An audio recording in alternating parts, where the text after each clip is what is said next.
Alright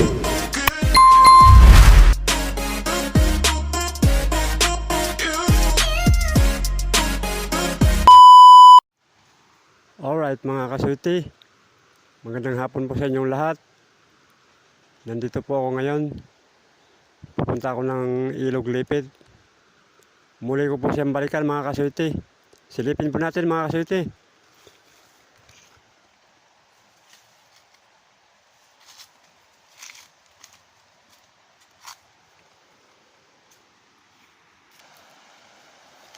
Alright mga kaswerte, ito po ang daan niya. Medyo mahirap po. Kailangan magdandahan lang. Kasi baka madulas tayo dyan. Doon pupulutin sa tubig mga kaswerte.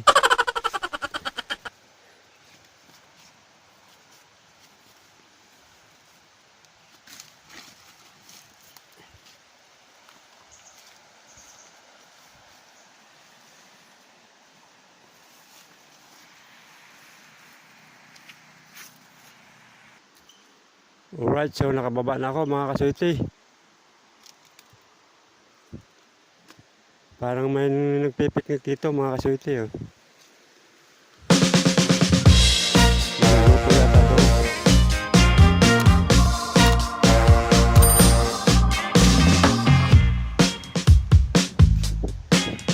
Ito yung Ilog Lipid mga kaswerte. Oh. Malalim po yan yung tubig na yan. Hanggang doon. So yung itaas niya mga kaswerte, mababaw lang. Kasi pag bumabaha, naanod yung mga bato, bumabara doon.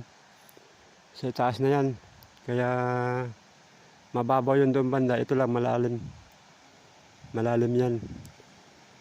Lampas tao ang lalim yan. Puntahan natin yung mga kaswerte, yung mga iba pa ritong titingnan natin. So ayan mga kaswerte, medyo malalim din ang konti. No? Siguro nung umulan ng araw, lumalim siya. Oh.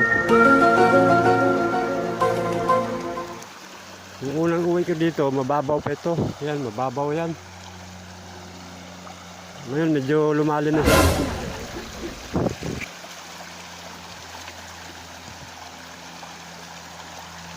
Yung ibaba niyan mga kaswerte, meron din paliguan yan, katulad nito.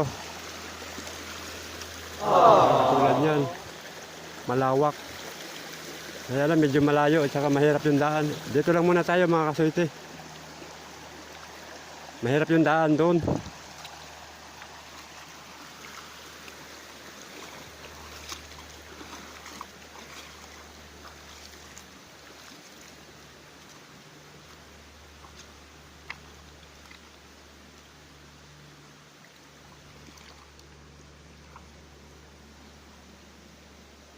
Ayan po, kung makikita nyo po, malinaw po yung tubig niya. May mga dahon-dahon nga lang, kasi maraming mga puno sa taas eh.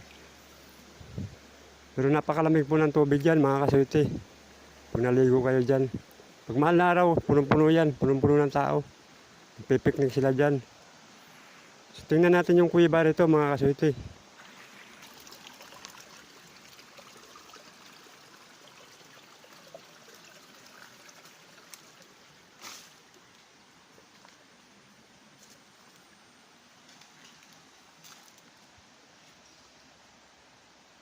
Parang nakakatakot tingnan mga kaswerte. Ako lang mag-isa kasi dito. Baka may biglang lumabas dyan. Oh no! Tabi-tabi po.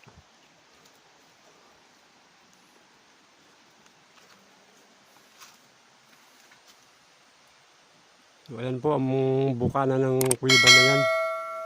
Mga kaswerte. Parang may kahawig siya. Parang may something eh.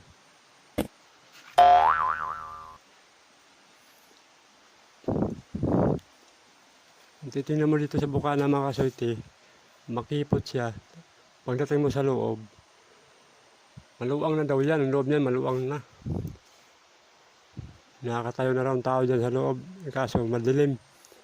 Baka mamaya, biglang lumabas dyan na kung ano. May pesta pa naman ng patay ngayon. So dito mga kasuyote, yung area na to, maraming yung luluto dyan. Iba nagbabao ng alak, iinom sila. Yan, nagluluto sila dito. Bato na yan, sa bato. Punong-puno pa ito ng tao.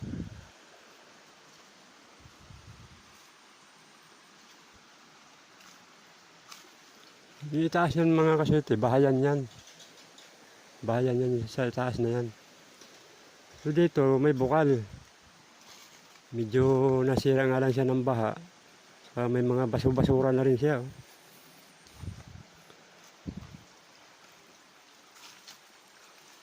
Yan mga kasuyote. Oh. Napakalamig ng tubig niyan. Ito.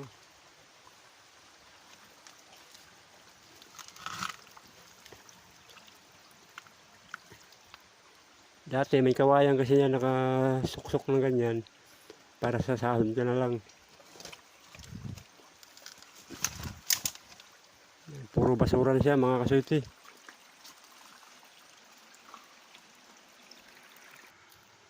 Diyan mga kasuyote, may naano dyan na mixer galing sa taas. Galing doon. Ibumara dyan kasi bilog yung bilog yung mixer na yon. Tsaka hindi siya magkasya dyan. Nawala na. Kinuha na lang ng mga tagal dyan. Sinaga nila, nilagari daw sila ng tubig. Yan oh. Malalim siya mga kasuyote oh. Malalim yung ilalim. Malalim yung tubig.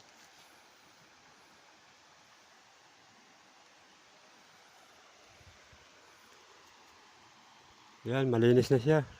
Malinis na yung ibabaw. Yan lang tubig niya. Mga kasuyote, mababaw lang.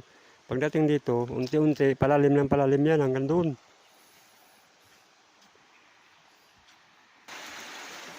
Ito mga kasuyote, bukal din yan. Maluang yan. Yung kaso, natabunan na siya ng buhangin. Dito kami nag-iigib noon. Pag nag-brown out, kasi pag nag-brown out sa amin, walang tubig. Dito kami nag-iigib. Sa bukal na yan. Malakas pa yung agos niya. Oh. Natambakan lang ng buhangin.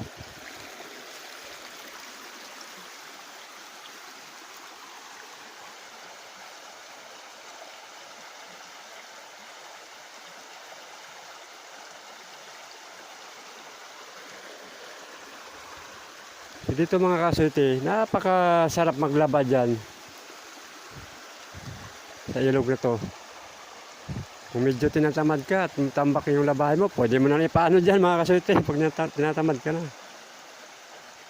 Pero hindi ka tatama rin kasi tubig o walang ubos yan. Malamig pa. So malayo na ako mga kasuyote, nandun yung lipit, nandito na ako. Mahirap din palang mag-video dito mga kasuyote, ako lang mag-isa. Para akong tanga mga kasuyote. So, pupuntahan natin yung mga kasuyote. Yung itaas kasi niyan, may runway. Runway ng eroplano. Yun ang titingnan natin mga kasuyote.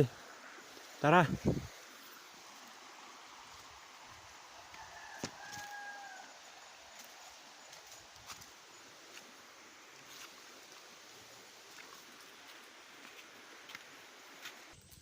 Papakita ko pa sa inyo mga kasuyote yung runway ng eroplano. Napakahaba nun mga kasuyote. Titingnan na natin.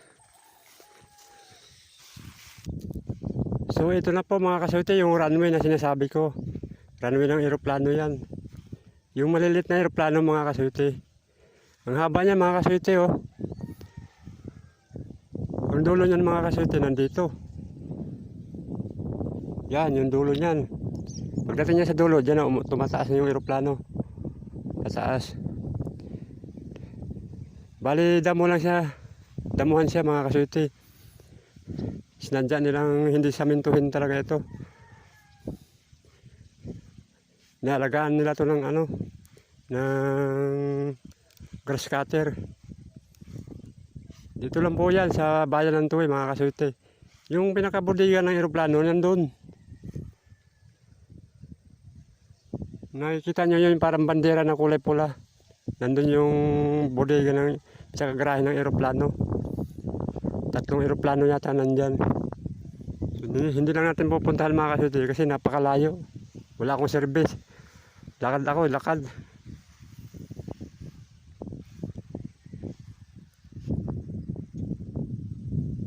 Ang lawak nito mga kasuti. Pati yung mga tubuhan na yan sa kanya, isang may-ari niyan. Yan.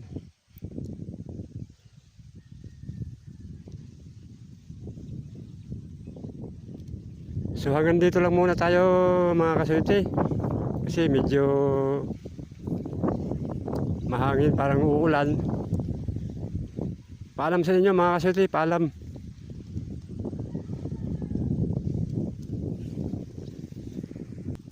So mga kasuti, sa hindi pa nakapag-subscribe sa aking vlog, pa-subscribe naman ang aking vlog mga kasuti, Suiti TV. Maraming salamat po sa inyo.